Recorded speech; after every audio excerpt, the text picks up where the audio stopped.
Welcome to all in attendance. So we like to get started with just introductions. So I'll introduce myself. I'm Karthik Balasubramanian. I'm a professor at Howard University School of Business. And I have an eye condition called Stargardt's macular degeneration. So basically I can't see, or I've got low vision. So what that means for me is that I can't drive, and I also can't see details. Kind of had a very long-standing interest in making sure that people like me and people also with other sorts of disabilities can get around to and from everywhere they want to go to live a full and productive life in the district. So yeah, that's me. So I'll pass it over to Buddy. And so he can introduce himself, and then if you can pass it on to the next, and so on. Yeah, thanks, Karthik, for that introduction of yourself. I am Buddy Moore, a member of the MAAC, and similar to Karthik, I am legally blind. I have no vision in my left eye, limited vision in my right eye as a result of glaucoma. So my issues primarily center around persons with poor vision and seniors, those persons 60 and older. I am currently the immediate past president of the Friendship Terrace Resident Association. I'm a member of the Prevention of Blindness Society, also the outreach coordinator for the Ward 1 Senior Wellness Center. And I'd like to thank Zachary and his crew for coming to the Ward 1 Senior Wellness Center on Friday and making a presentation pertaining to transportation and other issues affecting Georgia Avenue. So thank you, Zachary, for that presentation. I will now turn it over to Iris. Yes, good evening. My name is Iris Carter, and I am a resident of Seabury and also a neighbor of Buddy Moore. And that basically is who I am today. Thank you. Great. And Iris, if you can pass it over to someone else, that would be wonderful. Let's see. Well, I don't know anyone. So Kelly. Hi there, Kelly Mack. I'm a DC resident and a wheelchair user since childhood. I use a motorized wheelchair. So a lot of the things I'm looking out for are mobility issues in transportation. So I'm vocal on those kinds of things. And I will pass it on to Zach.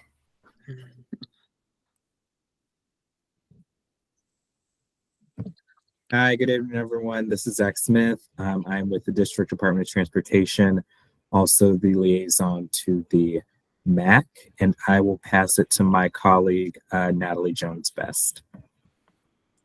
Well, thank you, Zach. Hi, everyone. I'm Natalie Jones-Best. I am the Emergency Preparedness and Risk Manager at DDOT, and I'm excited to be here. And thank you for the invitation. And Zachary, thank you for the personal invitations. I appreciate that. And I'm going to pass it on to my HCMA colleague, Rosemary McDonnell. Thank you, Natalie, and thank you to all who invited us to speak today. My name is Rosemary McDonnell. I am the Senior Disability Access and Functional Needs Program Manager at the DC Homeland Security and Emergency Management Agency. My pronouns are she, her. I am a female in my mid-30s, Caucasian. I'm wearing a light tan blazer and black shirt, and I have long, dark brown hair. I'm really excited to be able to present alongside my colleagues in DDOT today regarding our evacuation planning. And I just see a random phone number, a 202 phone number. I could pass it to that person, but I'm pretty sure that's the last individual for introduction. So good evening, everyone. Nana Bailey Thomas, Chief Transportation Equity Inclusion Officer for DDOT. All right. So I think we've got everyone here. So basically, our agenda today, we'll have 3 items. First is, so Buddy wanted to have Iris ask a question of a particular intersection. Then we've got our DDOT and HCMA friends to talk about evacuation planning. And then Kelly had a few things that she'd like to discuss as well. So yeah, so then and then we'll have public comment, and anyone who wants to share anything can talk. So yeah, so Iris, take it away. Thank you very much. Thank you for allowing me to bring an issue before the MAAC. I will be very brief in my comments. I'm Iris Carter again, a resident of Friendship Terrace Senior Living, 180-unit development at 4201 Butterworth Place Northwest in Ward 3. I am also a member of the Friendship Terrace Advisory Committee. I am here to inquire about sidewalk curb cuts and their maintenance. Friendship Terrace has numerous residents with diminishing vision and various eye diseases. However, in spite of their vision complexities, these residents travel throughout the Tinleytown neighborhood, patronizing various establishments using walkers, power chairs, canes, and so on. We must avoid making our low vision residents shut-ins for fear of falling, which is the #1 fear among elders. Although I am sighted, I and others recognize that the color, which set curb cuts apart from the normal sidewalks, has diminished significantly. This color deteriorating could indeed pose a danger for pedestrians who could mistake a normal curb for a curb cut, thereby resulting in a life-altering fall. My question is whether or not DDOT has a maintenance plan which keeps curb cuts clearly identified and shows where the curb cuts end and entering the street begins. If DDOT has such a program, I am requesting that the west side of Wisconsin Avenue, including Albemarle, 42nd Street, Butterworth Place, and other connecting streets be placed on that maintenance list. I will follow up on this request with MAAC member Buddy Moore, who is also a Friendship Terrace resident and has limited and diminishing vision, but travels throughout the city and utilizes curb cuts consistently. I will look forward to Buddy Moore's report. Thank you.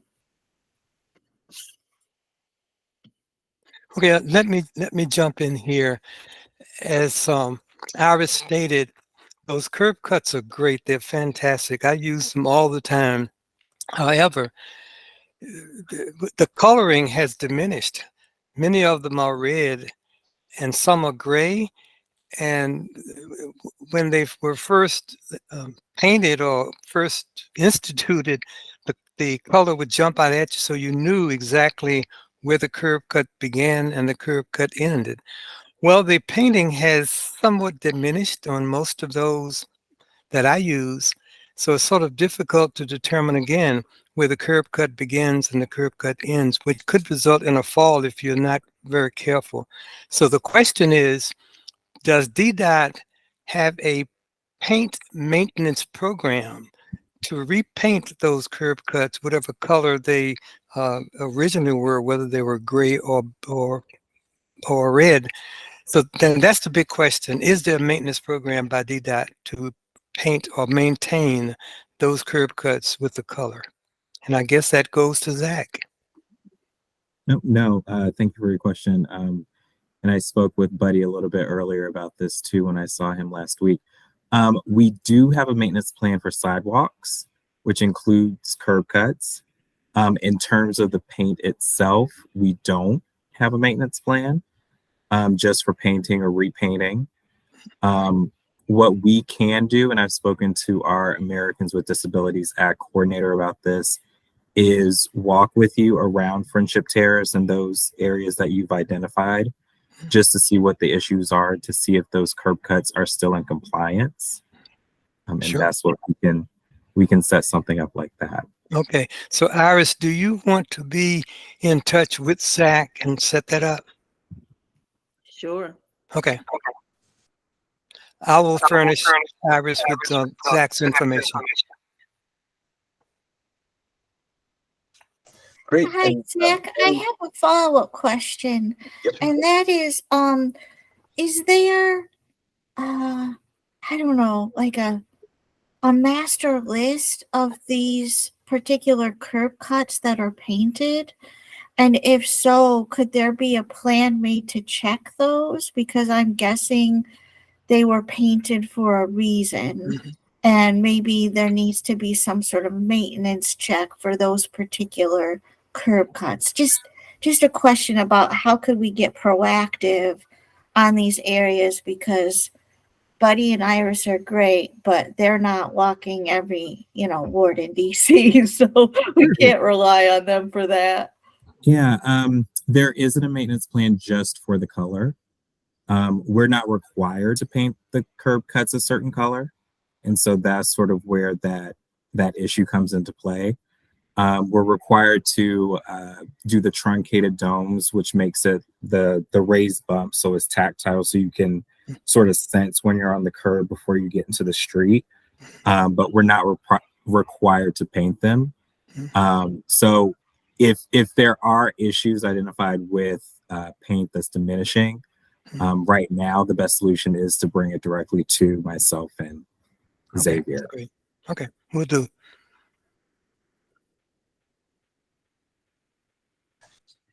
Okay, great. So I think we've got a plan on that front, but also something to keep in mind as kind of going forward, as this is, might be something that we want to explore and make a recommendation on. So thank you, Iris and Buddy, for that. So let us now turn to our friends from DDOT and HCMA.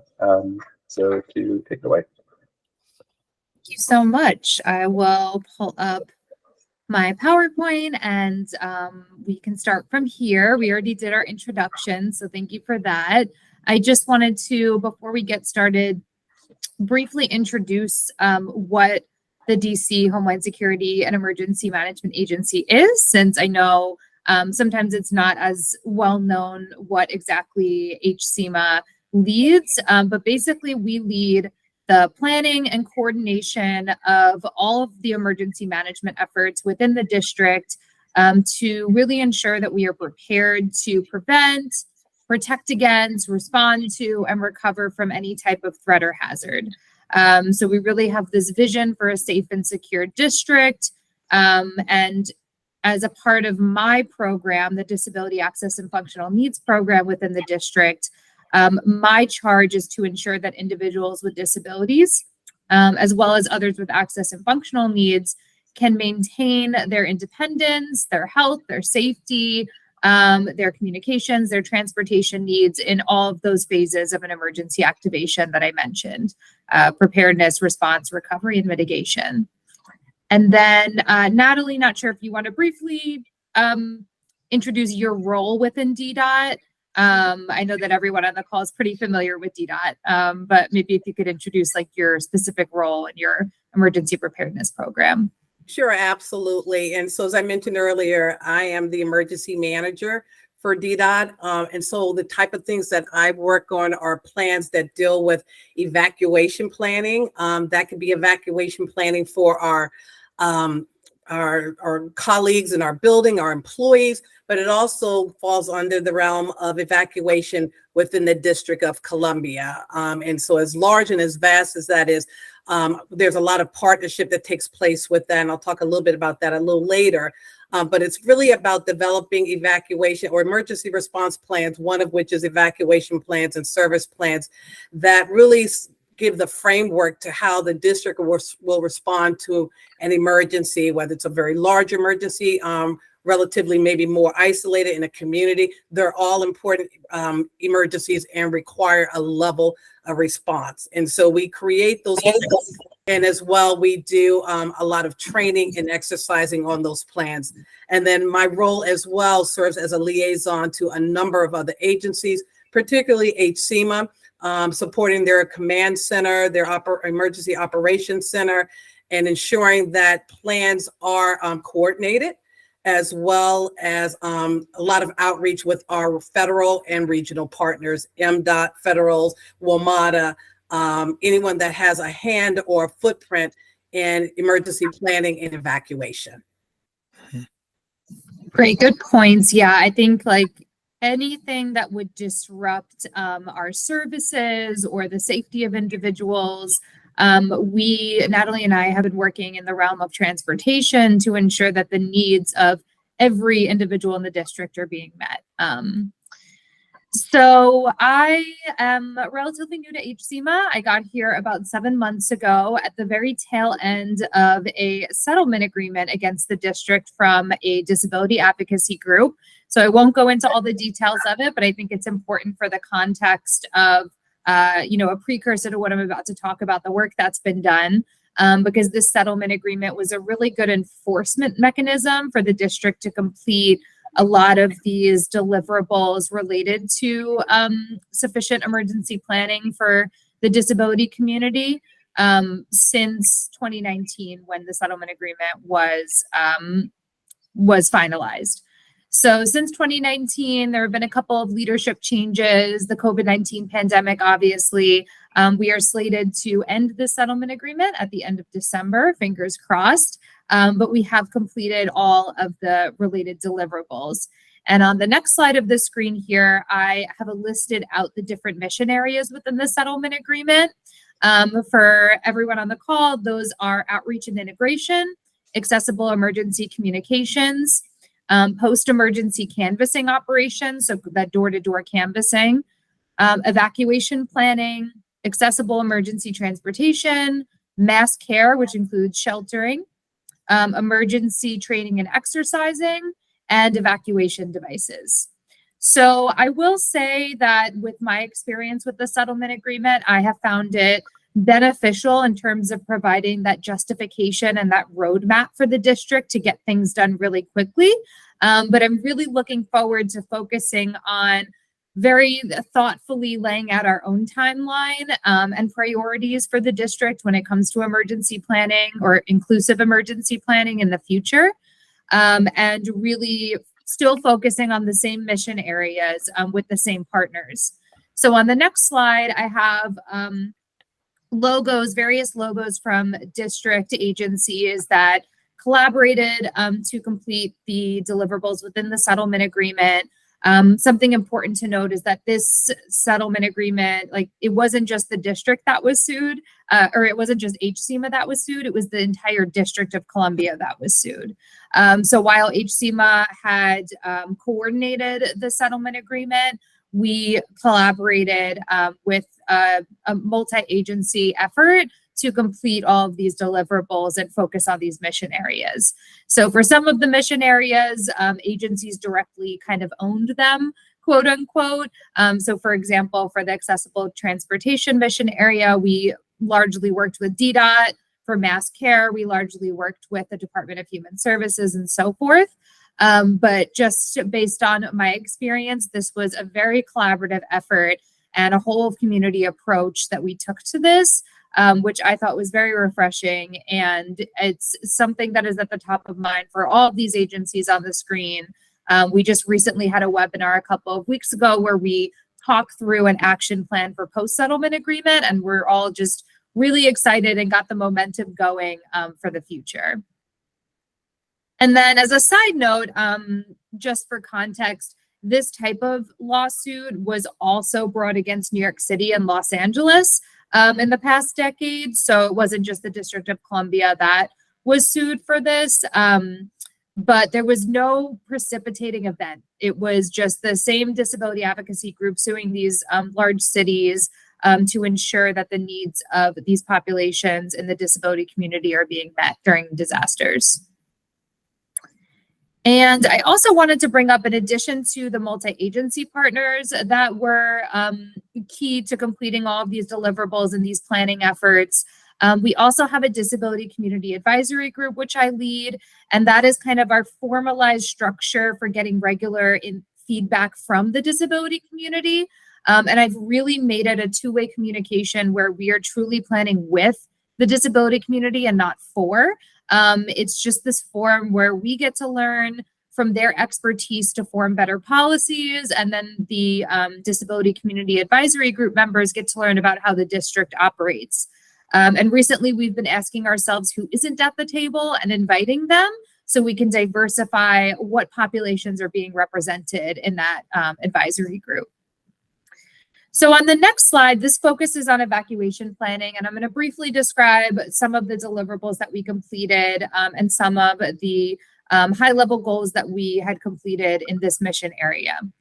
So I brought up the logos for all those agencies before. Our formalized structure for addressing evacuation planning through the settlement agreement was through something called the High-Rise Building Evacuation Task Force.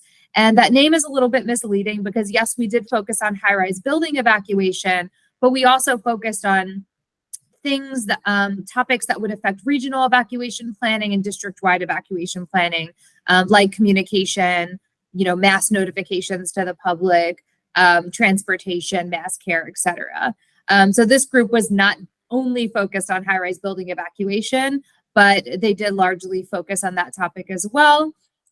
They met very regularly, I think monthly and sometimes more frequently in different subgroups within that task force. And they essentially did a gap analysis to pinpoint what the gaps were in the district's evacuation planning. And then they developed an implementation report. And that implementation report lays out different long-term and short-term recommendations for the district to complete post-settlement agreement in the realm of evacuation planning. And this task force was sunsetted, but now it's taken the form of workshops that I have been leading with the same type of players, but a little bit more holistic and looking at the disability access and functional needs program as a whole. We've been meeting at least quarterly, and we focus on different topics per meeting. So one meeting could be on crisis communications, and the other could be on something like data and how we're using data for our inclusive emergency planning. And then the next slide describes evacuation devices. It has a picture of what these evacuation chairs look like that would help in a high-rise building evacuation. So one of the stipulations of the settlement agreement was that we procure and install evacuation chairs for every district owned and operated high-rise building, which is 5 stories or above. And we went above and beyond the stipulations of the settlement agreement, and we procured 1 per floor per district owned and operated high-rise building. So we're really, really proud of this accomplishment. The procurement process was definitely challenging, more challenging than I realized it would be. So I'm really proud of the fact that we procured over 200 evacuation chairs to be installed in district-owned and operated high-rise buildings. And that should be hopefully completed before the end of the year, if not in the first quarter of 2024. And then, of course, we have to work on training our staff within these buildings on how to operate these devices. But essentially, these evacuation chairs could help individuals evacuate a high-rise building vertically when in the instance that first responders may not be able to get there in time to protect their life and safety. So these devices were really socialized after the attacks on 9/11 in New York City. And we obviously saw in that instance that there was a need for individuals to have their own tools to be able to self-evacuate with the assistance of 1 to 2 other people, but to have these devices that will assist people in not having to carry the person down. These devices make it very easy for individuals to be self-evacuated vertically down a building, especially a high-rise building, in the case that you would have to evacuate. So we are currently working on a training plan for these, really excited about that. And I will say that there's a lot of enthusiasm with district staff on learning how to use these devices as well. And then in terms of accessible emergency transportation, I'm going to pass it off to Natalie in a bit. But I did have a lot of experience working with her in this mission area for a few of the deliverables. So before my time, they did work on a transportation needs analysis similar to the gap analysis that the high-rise building evacuation task force worked on. And they identified gaps within our accessible transportation planning, specifically in regards to evacuation, looking at the population of individuals with disabilities and others with access and functional needs that would need accessible transportation during an emergency that called for one, looking at the inventory of vehicles that we have to currently address this issue, and then potentially looking towards procuring different resources or pre-disaster contracts for other outside vendors that may be able to provide these resources when we need them. So we had also worked on not only identifying the gaps in the needs analysis, but then addressing them. One of those being creating an inventory of the district's accessible vehicles and CDL drivers. And the one that I had, I think, the most hand in was developing a training for accessible transportation operators on disability sensitivity or awareness, as well as Americans with Disabilities Act awareness. So we're currently working on rolling that out to all of our transportation operators within DDOT, and then hopefully sharing that with organizations, other transportation organizations outside of the district government, like WMATA. So I think at this point, I can pass it over to Natalie if you had anything else on this slide to address for this mission area of accessible transportation and the settlement agreement, or if you'd like me to go to the next slide and talk a little bit more about the evacuation plan. So what I will add to that, and thank you so much, Rosemary. So what I will just add to that, because the vehicle inventory to me was really a critical piece of our effort. There's one thing to say we want to try and evacuate people in the city. It's another thing to understand your capabilities and the capacity to do that. And so what this opportunity brought to us was an opportunity to actually work with the Department of Public Works, identify what our current fleet looks like. And believe it or not, we had 1 or 2 jet skis in our fleet. Not sure what they're for, but it was interesting to see that. But the most important part here for us was that we were able to really start identifying and filtering down on the type of vehicles needed for an evacuation, particularly with people with mobility disabilities. So that information really allowed us sort of the path forward to identify where are our gaps and how many, do we need to identify MOUs and get into contracts with third-party entities to make sure that we have the level of capacity and vehicles needed should there be an evacuation. So that's all that I had to add to that. But I would definitely say, Rosemary, if you want to move to the next slide. Yep, absolutely. And for anyone who's not aware of the acronym MOU, it's a memorandum of understanding between us and another organization. And Natalie, just let me know whenever you want me to post the link to that map in the chat. Okay, wonderful. So one of the things that Rosemary and I talked about, and I think Zach as well, was it may be important to just give you a quick overview of the district's evacuation plan in general. And I think what we'll do is sort of give you a very high level overarching view of what that looks like. And then I can quickly drill down to how we incorporated some of this language and the deliverables from the settlement into these efforts, into these documents. So what's on the slide is basically showing you our emergency evacuation annex. That's the title of our plan, and we call it the ETA. And basically that plan serves as our foundation when we talk about evacuation.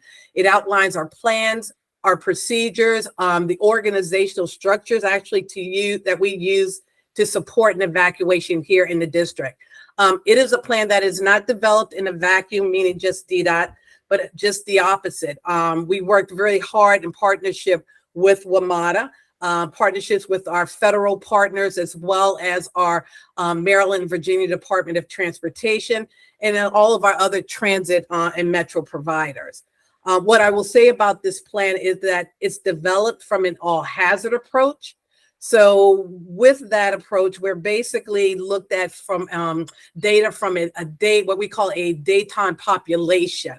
And this was given the fact that we have thousands of people who come into the city every day to work, visitors along with our district residents. So we were trying to make sure we identified a population or a day of time where there was the highest population to develop this plan. The plan is very scalable. It can be activated to address a mass evacuation, unfortunately, like a 9/11, or a community or ward-based incident requiring a level of evacuation planning.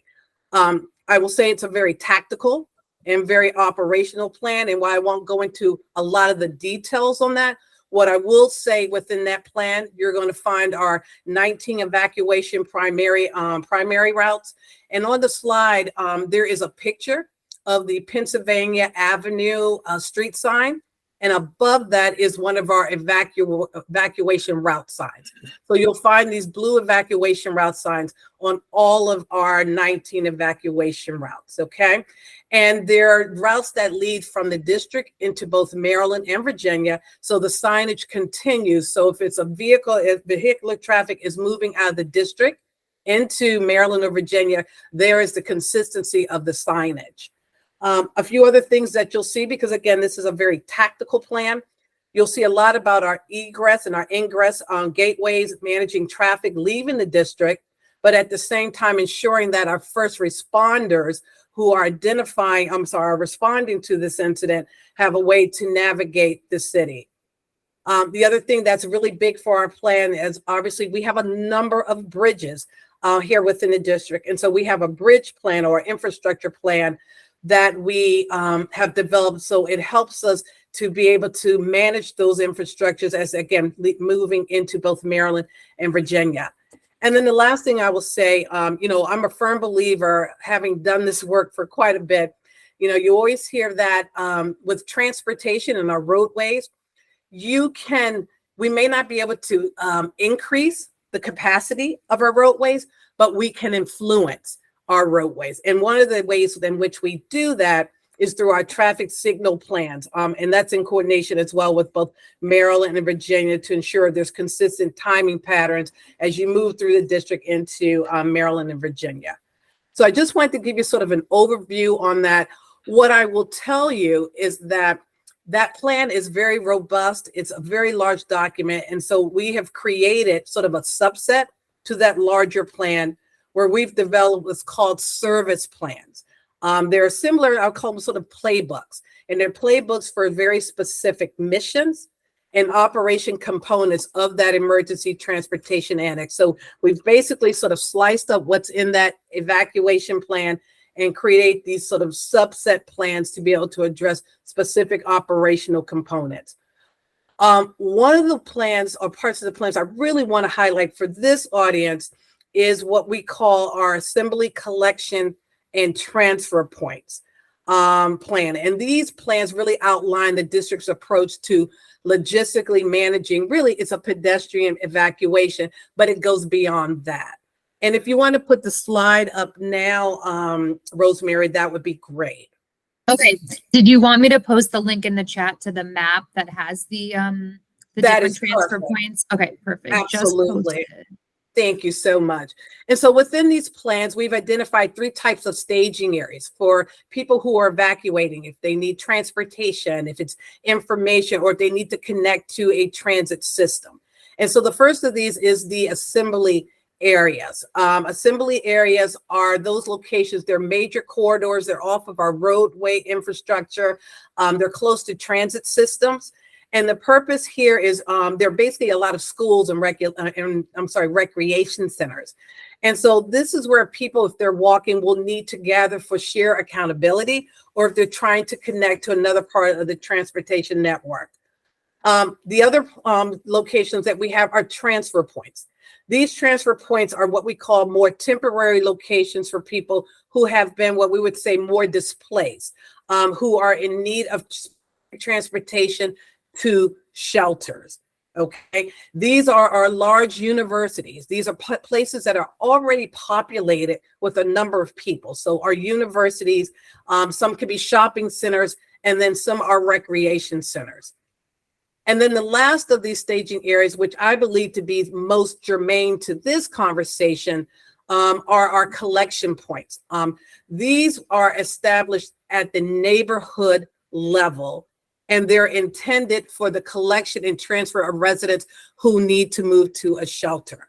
And so while we recognize, these locations, I think are out of the three are better able to serve anyone with a mobility disability, as they are normally, again, about 1 block radius from those sites. So we're talking about churches, schools, community rooms. And while I recognize not everyone may be able to move or walk or access these based on a 1 block radius, we believe that these being integrated into the community do provide at least that opportunity. So fast forward, those are things that we have already planned over the past several years. As we move towards the settlement, it was really important that we incorporated, these into our service plans.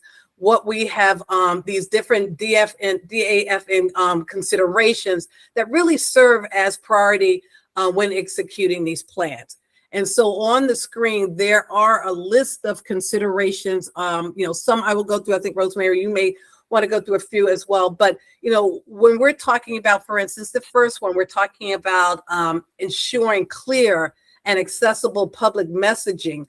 This is about messaging for me, but it's also about the tools for communication.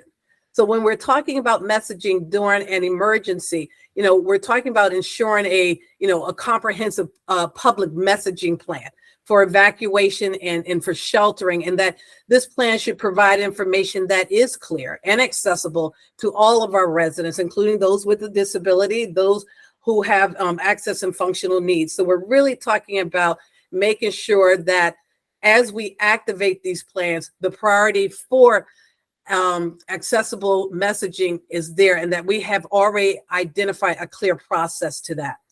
But as I mentioned before, it's also about the tools. So, making sure that they're within these plans, that we are leveraging maybe, current technology capabilities, such as text messaging, and that is in alignment as well with some of the more traditional information dissemination methods that we use, such as public service announcements.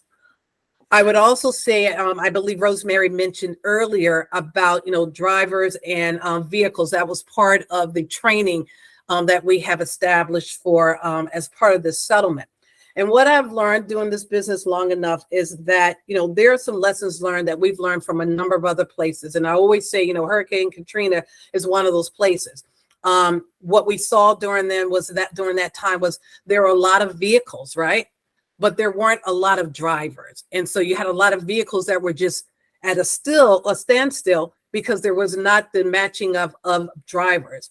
And so what we saw there and what we've learned is that, particularly as I look at the district and non-operational hours, midnight, early morning, these particular hours, we want to make sure that we're being as proactive, and we are being as proactive as possible in identifying these accessible vehicles, but also making sure that our drivers are trained and that they're immediately available.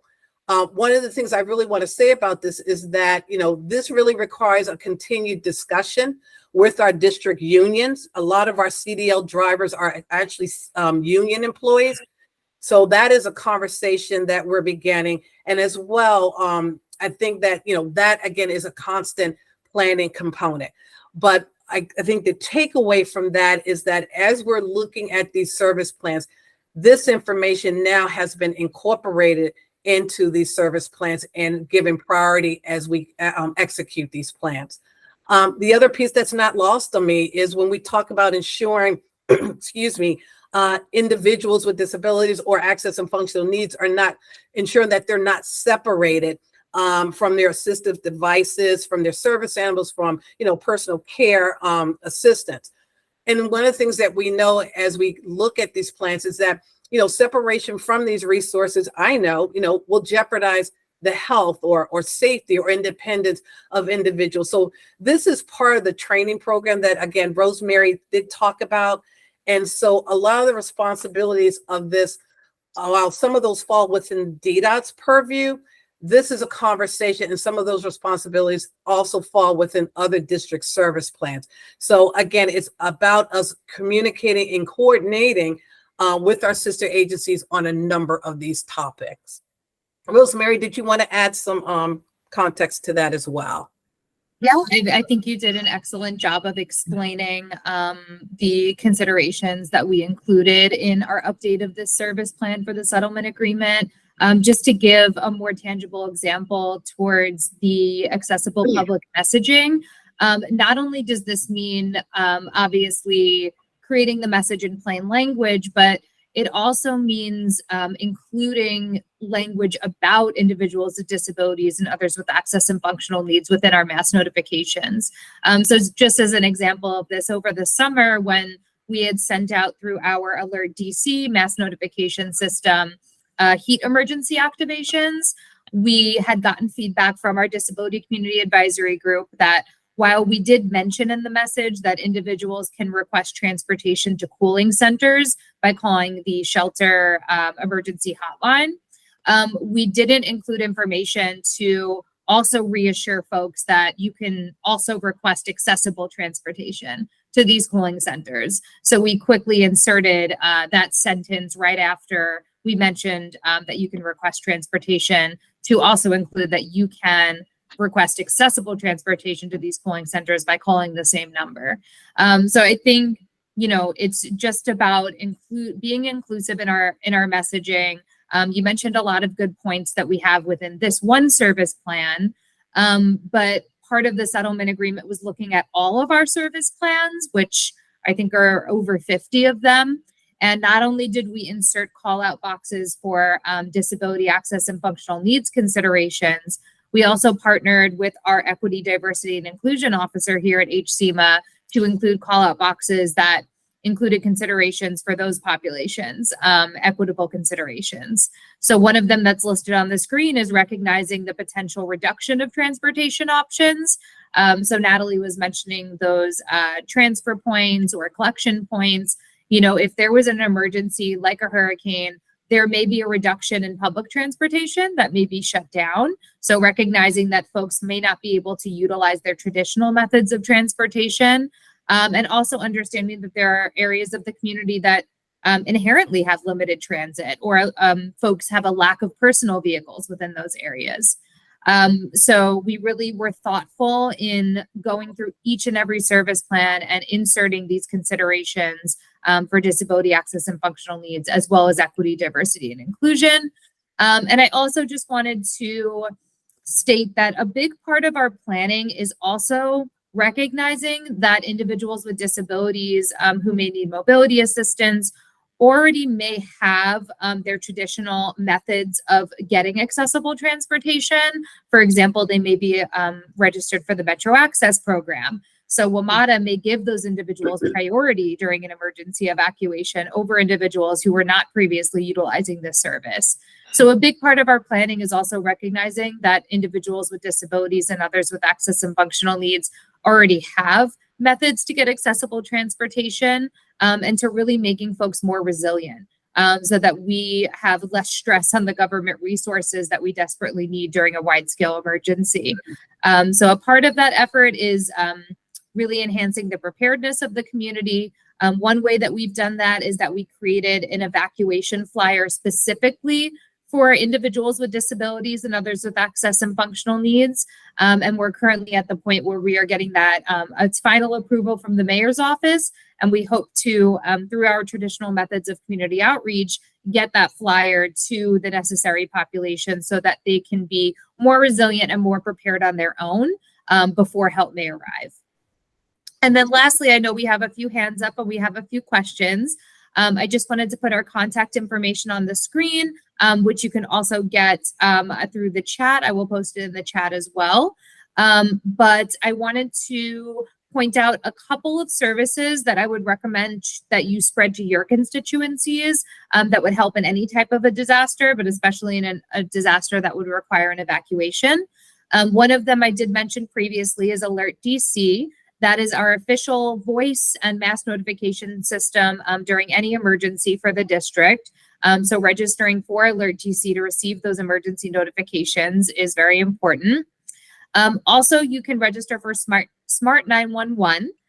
which you can set up a safety profile through this system. And every time that you call via the number that you registered, your information will pop up on the screen for the 911 operator.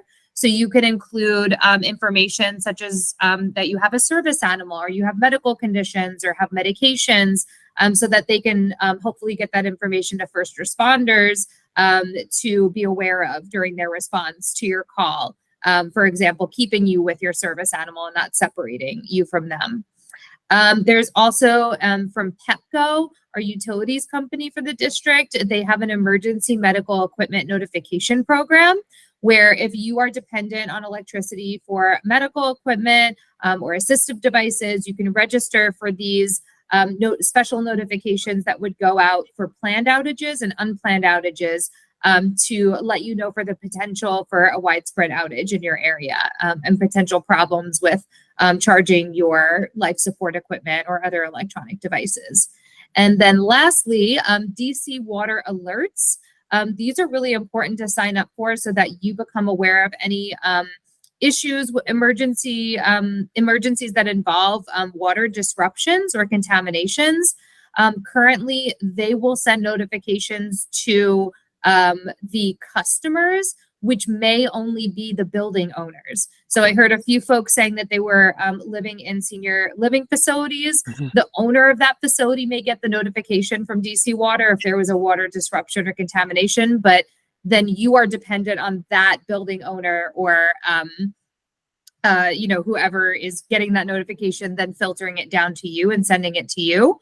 So you can register as a resident for DC water alerts, so you can get that information as well. So I'm going to go ahead and post our contact information in the chat. But at this point, I think we had a couple of hands up to take any questions. Great, excellent. Yeah, so first of all, thank you so much for sharing this information. So the reason that we invited y'all, so we started an effort through the MAAC called the District of Columbia Equity and Accessibility in Transportation Report Card. And basically, this is kind of getting at trying to kind of disentangle how we can make getting from point A to point B for folks with disabilities an equitable experience. And one thing that came up is one thing that actually comes up very frequently is that 40% or nearly 40% of DC doesn't own their own personal vehicle or lives in a zero-car household. And that number is twice as high. So people with disabilities are twice as likely to not own a car or live in a zero-car household. So basically, the nightmare scenario, this came up in conversation is, we have a 9/11 type of event, and basically our streets are completely clogged with cars carrying one person, and high capacity buses, which is by far the most accessible and equitable form of transportation, are completely stuck. And they're stuck because a bunch of people drove single occupancy vehicles, and we have no lanes set aside for high capacity vehicles on all of our evacuation routes. So I just dropped in the chat a link to our report card and the metrics. And one of the metrics is the percent of emergency evacuation route centerline miles without a 24/7 bus lane. Basically, kind of a specific lane that's set aside for high capacity transit. So that basically people who don't drive or can't drive aren't just left to die. So is your question, are you asking, is that something that we've considered, or No. is that something that's part of the plan? Both. Yeah, so what I would say to that is, first of all, you're absolutely right. And I think that goes back to the statement that I made that we can't always increase the capacity. So our goal is always, how can we best influence the capacity of our roadways? And so, I'm very much a realist. So, if we're talking about a mass evacuation like a 9/11, I think number one, the expectation is that, yes, there's going to be a lot of gridlock.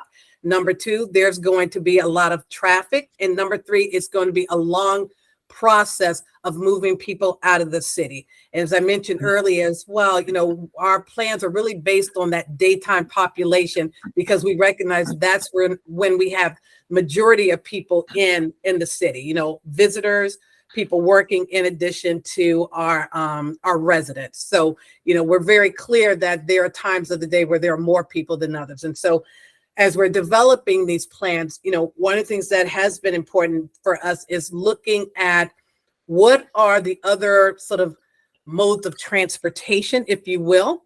And what I mean by that is, when we first developed, or let's say back in 9/11, we didn't have what we call the economy gig, right? We didn't have the Ubers, we didn't have the Lyfts. So they now are part of our plan when we're talking about trying to move people and giving people access to transportation outside of just your traditional transportation. Our plan looks at every mode of transportation that is available in the district. Some of it will be accessible transportation, other modes will not be. And so our goal here is to identify as much as possible how we can move people and connect people to those locations. So when I talked about those staging areas, those are going to be really important to really sort of get people to, because that is ideally where we're looking to be able to move our vehicles with priority, whether that's with an MPD escort, whether that's with, locations that are near transit systems. So if they're able to access transit, but that is the nightmare, I'll be honest with you, or the thing that keeps me up at night, because the district is a very urban, congested area on any given day. If you've ever been in the district, we have rush hour, which feels like a 9/11 every day. So yes, Uber has a few accessible vehicles, cab sector has less. So I agree with that. So it's not the only answer, but I think, again, the process here is to leverage as much of the transportation networks that we can. Yeah.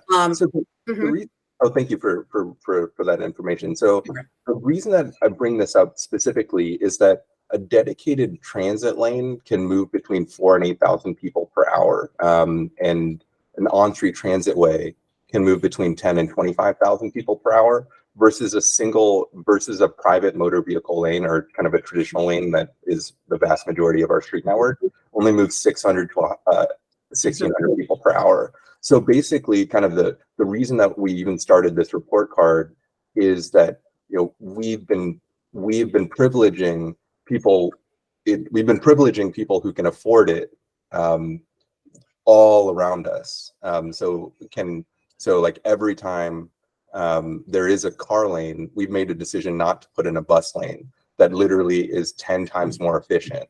And that's where it's just like, are we privileging people who don't even live here to drive and get to where they're going, and then blocking a whole bus of people who can't drive or can't afford to drive? And that's where, like, kind of we want, like, this is like kind of a deeply inequitable and unjust kind of reality that we want to call out. So yeah, that's just kind of putting that on the table. And I recognize this goes beyond an emergency. I totally get that. We're talking about just every day, just having some level of priority. My concern, or I guess the challenge with that, to be very frank with you, is that unless there is some mechanism that's put in place that can keep that lane separate from all other cars coming into that, that's a very big challenge.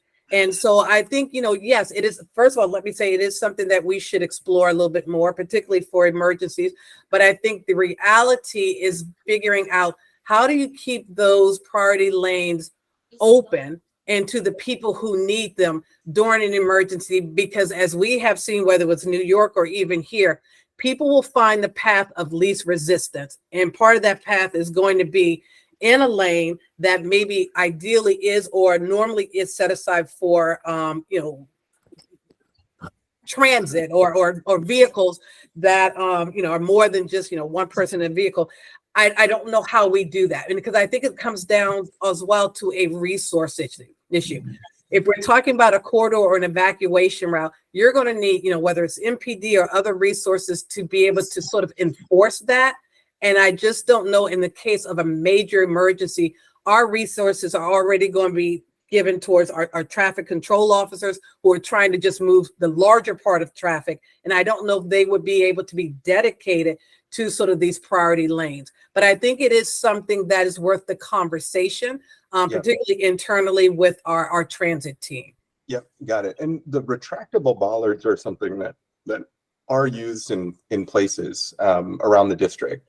So basically, especially around sensitive areas, a retractable bollard. So like you literally cannot pass unless you have a way to lower that. And that's something that I think we can and should be using, because otherwise the cost of failure here is, it's basically just like the thing that scares me is that, we have some giant disaster, and the only people who get out are people who are privileged enough to drive, and that is just like that is probably the most inequitable, antithetical to everything that we stand for, values in DC.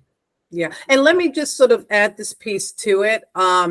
When we developed our plans, one of the things we recognized a few years ago, we worked with the Council of Governments because we recognized that there are a number of individuals who either choose not to have a vehicle, maybe an affordability issue, regardless, the end result is that they don't have a vehicle. And so when we start talking about having to provide resources and have a plan to move people in terms of those with a disability, we also are talking about moving people who don't have access to a vehicle. So I think it's important to stress that the sort of populations of people that we're looking at are not just those with mobility disabilities, but equally someone who doesn't have a vehicle.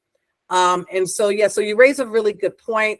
And I appreciate that. So we'll continue to look to see what seems to be feasible on that. And definitely we'll have some internal conversation with that transit team. Cool, great, thanks so much. So I think Heather, you had your hand up, and then Kelly. Yeah, Karthik, if I can go, let me just make a comment here. Yep, go for it. Yeah. First of all, let me thank all of you for this presentation. I'm just blown away with all of this information. I thought I knew a little bit about evacuation, but that was 20, 30 years ago, so I'm sure things have changed. My question to anyone who can respond to this, are you able to come out to Friendship Terrace, our building, to make a presentation such as this? I think if it's for residents, I would be more inclined to do more of like an outreach event where we're talking about effective ways to evacuate, like the resources that I mentioned and the flyer that I mentioned, expanding on that, as opposed to the granular, like this is what the district is doing, like overall for planning. But you let me know if that, I feel like that's a more appropriate topic, is like evacuation preparedness for the individual, as opposed to the type of presentation we gave today. Okay.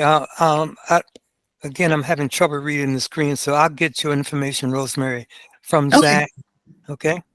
Okay, great. Right, thanks. And I think Kelly had her hand up first, right, Kelly? I think you had your hand up pretty early on.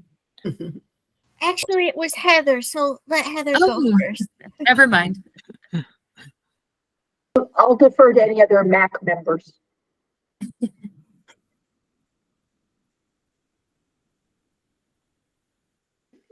Go for it, Heather. If no MAAC members, I'm going to very quickly go through a number of things and just pick one or two to respond to. I really liked your reference to plain language. That's a major ongoing problem. I work on older adult transportation, and there are major communications problems and I understand DDOT needs to use what I call, the former DDOT director called it industry language. And I understand there's a real place for that, but it blocks communication. So thank you for that. Second, also appreciate greatly your reference to different modes of communication. And I want to underscore, this is not very popular. I don't think DDOT has budget lines, but paper communication. The Department of Aging has incredibly good track record in using paper flyers, which can be distributed in many, many settings. Third, if you have statistics on smartphone coverage among older adults in general, my sense is, and the MAC members could correct me here, my sense is that many in the disability community, probably not Latinos or people of other languages, are more adept at having smartphones.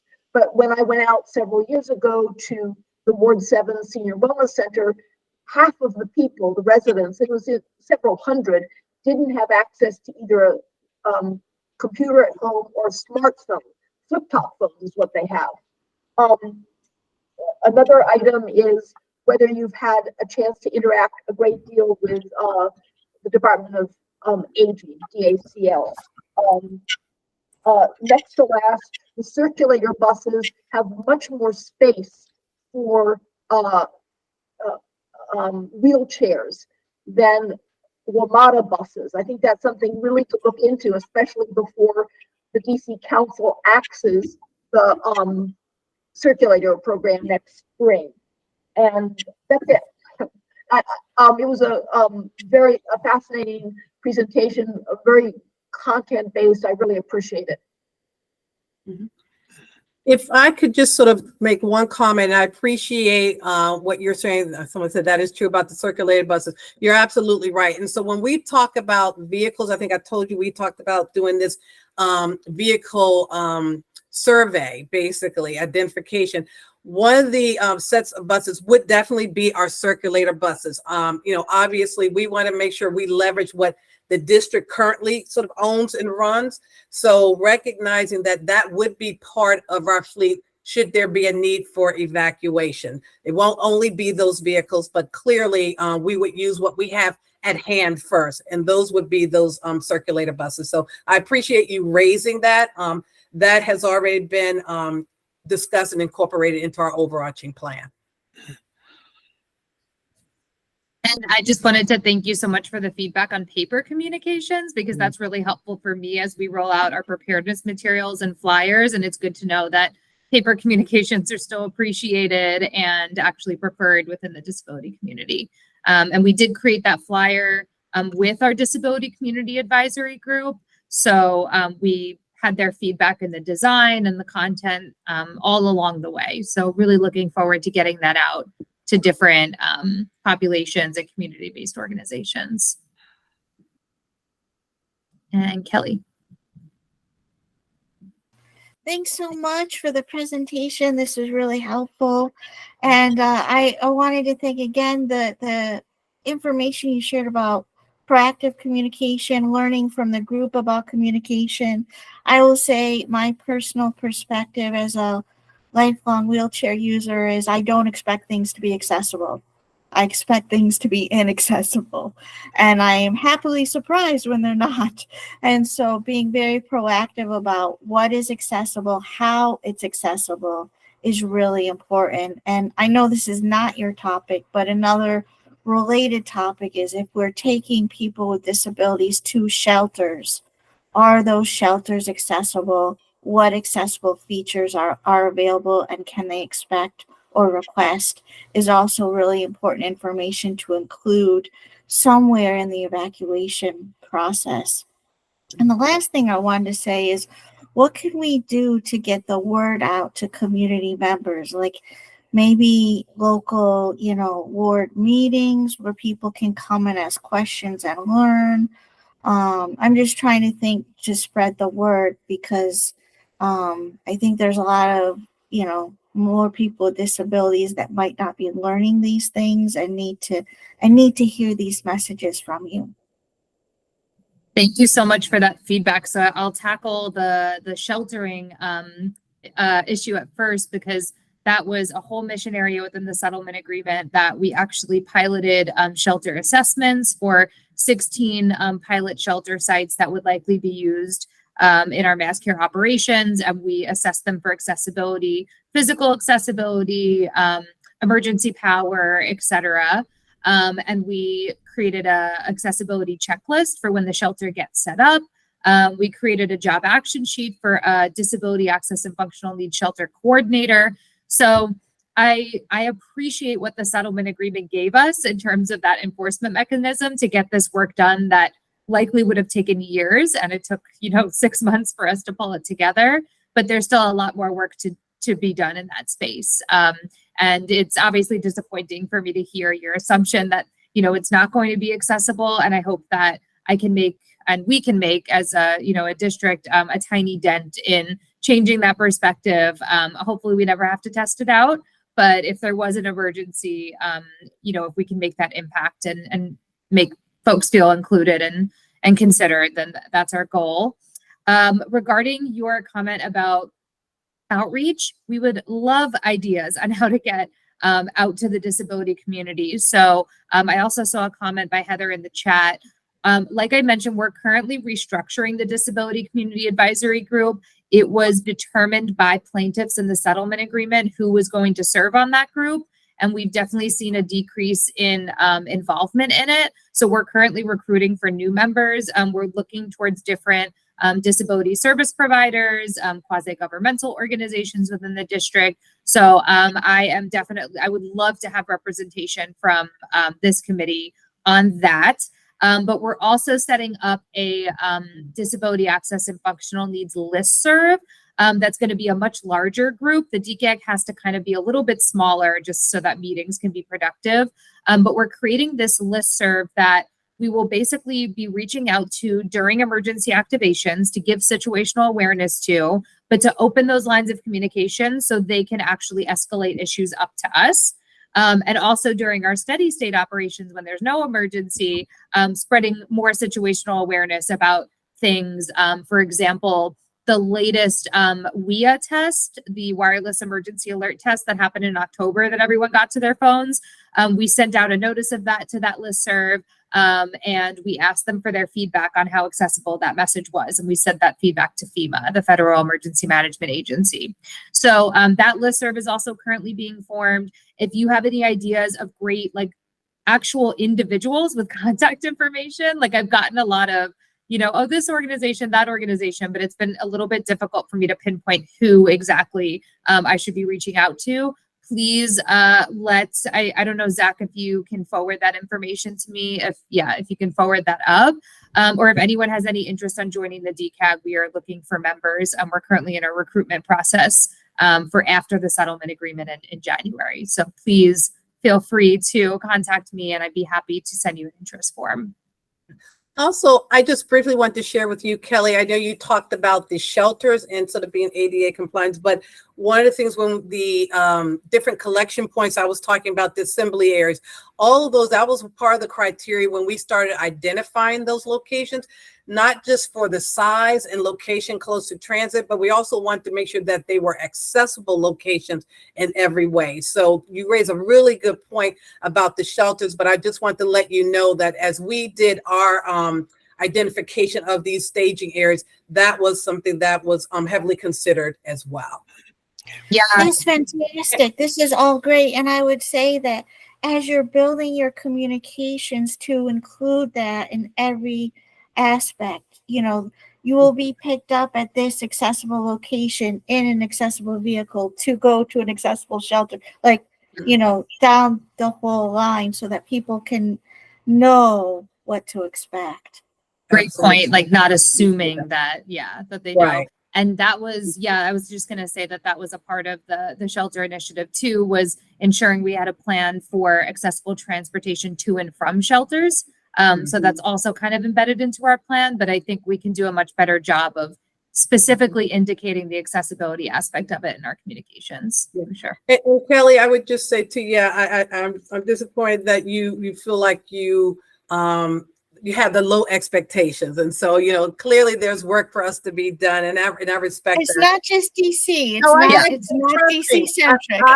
I'm not taking it personally. Trust me, believe, I am not. But, and as you work on these things, you want to make sure that you have in place things that people who are going to need support, that we have that in place. And so I appreciate that. One of the things, whenever I am having conversations with anyone or groups, I also, have to take the opportunity to talk about personal plans as well. And I say that the onus is not on you to have your full plan. And that is it. Obviously, you need to know what the district is doing to be able to sort of build your plan around the resources and the of what the district is going to do. So I want to make sure I'm really clear on that. But I do think, as I've always told people, it's important as well that you have an idea of sort of what you think your plan is, where your gaps are, where your needs are. And that is where I think the district plan then can come and help support that as well. So, it's a sort of a combination. We don't have a registry here in the district that lets us know where everyone is. And so because of that, I always tell people, please make sure you know your neighbors, get to know your neighbors before it's an emergency, and really start working out sort of what you think your needs and resources are. And then the district's program then can sort of overlay that and hopefully be able to provide you what you need. So I appreciate your comments. Thanks so much. Absolutely. Sorry to extend the meeting any further, but I just saw another question in the chat. So the DC CERT is under, or the citizen community or citizen emergency response teams. They are under Serve DC, who is a big part of the settlement agreement. So those individuals got disability sensitivity training that we formed for mass care or shelter staff. And we're continuing to engage with them. But that's a great suggestion for how to get the messages out into the community as well. Yeah, if I can make a statement here, Yes. and I think it needs to be reinforced how important it is for each of us to have our own individual plan and then work the district plan in with our individual plan. Yeah, and I would also suggest, so we've been providing content, like emergency preparedness content specific to the disability community for the Office of Disability Rights newsletter. So ODR, if you're not registered for their newsletter, I highly encourage you to. You can look at past newsletters, and we submit a lot of great disability specific content there of how you can develop that personal preparedness plan.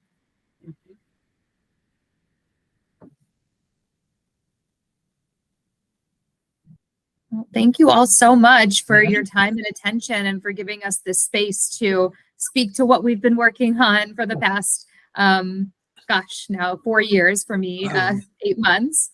And we look forward to engaging you further. Again, let us know if you'd like to be involved with the DCAG or that listserv, or if you have any specific venues for community outreach you'd suggest us to go to. Thank you. Thanks. Thank you so much. All right. Thank you. Take care. Thanks again. Okay, take care, everyone. Yep. Yeah. Bye. Bye-bye. Great. So yes, I will turn it over to Kelly. Has a couple things that she'd like to talk about. Yeah, I think just briefly, as I've been going out and about to appointments, mostly medical, I've been encountering some sidewalk issues, and I've been reporting them as I can. And the regular, I do it on 311, but I've also been sending emails. And, the regular response is like a year plus. But I did get a response on one that is going to be worked on. And I just wanted to flag that, I'm happy to do this as a one woman, reporting show, but it's not really the most effective, efficient way to make sure, things are being maintained accessibly. And I'm wondering, what kind of process or what kind of process improvements we could go through to look at sidewalk accessibility issues and maintaining them to the best of our abilities. Yeah, so I'll take that. And thank you for sending the emails with your with with what you're seeing out there. I mean, to be honest, I think residents are sort of that first line to tell us what we need to what if there's an issue out there. And I think that's what 301 is for, just the reporting of that. We do have a roadway, sidewalk, alley plan that we do every year. And a lot of the 311 requests are incorporated into that. We do a lot of work around the district. So sometimes our teams will go and inspect and see something that needs to be reported. So that's one mechanism. I can invite that project manager here to talk a little bit more about that plan and sort of what components are made into that. I will say that your reporting is great, and I've gone into the system and seen it, and it's very thorough. You take a picture, and our inspections team will go out and they'll look at it and they'll see and confirm the same thing. And I mean, it does take time. I'll say, especially right now as we enter the winter months, we're not doing as much work as we could if it were warmer outside. I think there's a much more of a bonanza during like the spring and the summer and the early fall. Not to say that we're done, but that's sort of when the work takes place. Because I think there was one segment of a sidewalk that you reported that was a part of the MAACDC plan, I think, for later on this year. And so that sort of just happened to line up. But then I think the most recent one by Sibley Hospital, we didn't have that in the MAACDC plan. So I think that's where it's important just to get, you know, your feedback on that. So I don't want to say that it's all on you and that we get a ton of 301 requests. I'm gonna have to get out more.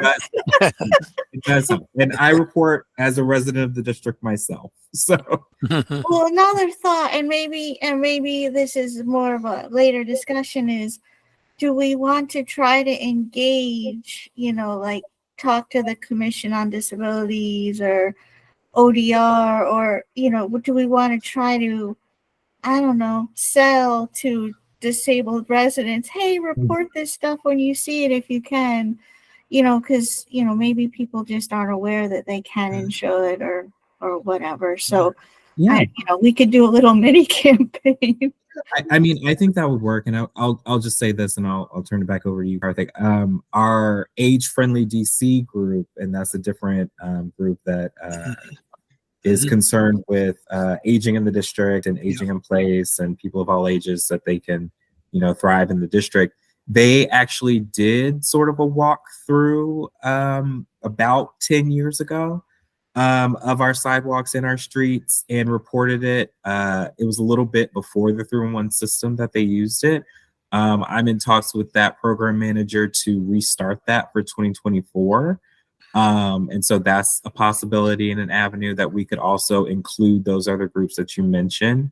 But yeah, I mean, I will say whenever I get an email about something, the first thing I do is to put it in 301 too. You know, we want to make sure that it's a fair system for everyone. There's no, I know who's in charge of that team, but it's also like I still have to put a request in 301 too to make sure that it's seen. So. And just for my knowledge, I do the online thing, but there's a way. I mean, you just call 311 if you're not able to do the online version.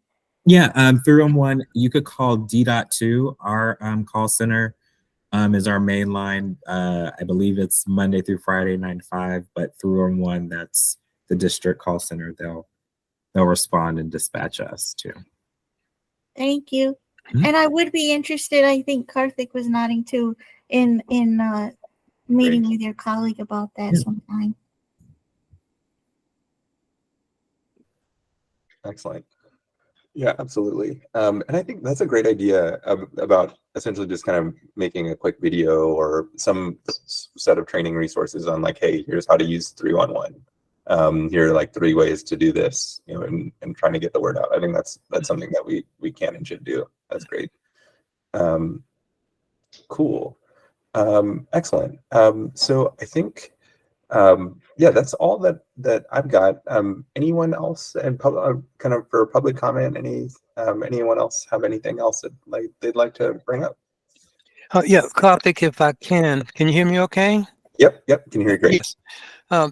Again, just to inform everyone that next month will be my final month on the MAAC. This will be my fourth year. I've served two-year terms, and I think that is really the maximum that you can serve. And of course, I'm engaged in some other activities now, so I will not return for another two-year term. But let me just take this opportunity, number one, to really thank the DDOT representatives who've come before us. I'm always amazed at how well organized you are, how you're able to take our comments, even some of our criticism, and you don't appear to be taking it personally, and you follow up on issues that we ask you to follow up on. So I would just like to thank Zach and all of those DDOT employees who've come before us within the past couple of years that I've been on the council. And Karthik, I would like to thank you for coming in and becoming chair of our council. I mean, you came right in, you took charge, and I would just like to thank you for coming in and doing that, because trying to get leadership in organizations sometimes is one of the toughest jobs. Everyone wants things to take, but everyone wants to see progress being made, but so often no one wants to take a leadership position. But you came in and you took that position, so thank you very much. Again, just appreciate everything that I've learned through the MAAC and everything that I've learned through DDOT. So thank all of you for everything that I've gained from being a member of the MAAC. Well, we appreciate your service, buddy, and we wish that we could get you for another 2 years. But I don't Is think there a time machine handy? What is that? Is there a time machine handy? We could turn back time like Cher says. Exactly. Okay. So thank you so much to Buddy and looking forward to seeing you next month, and thanks so much all for a great discussion, and we will reconvene if there's I'll just ask kind of last call, anything else that folks want to bring up.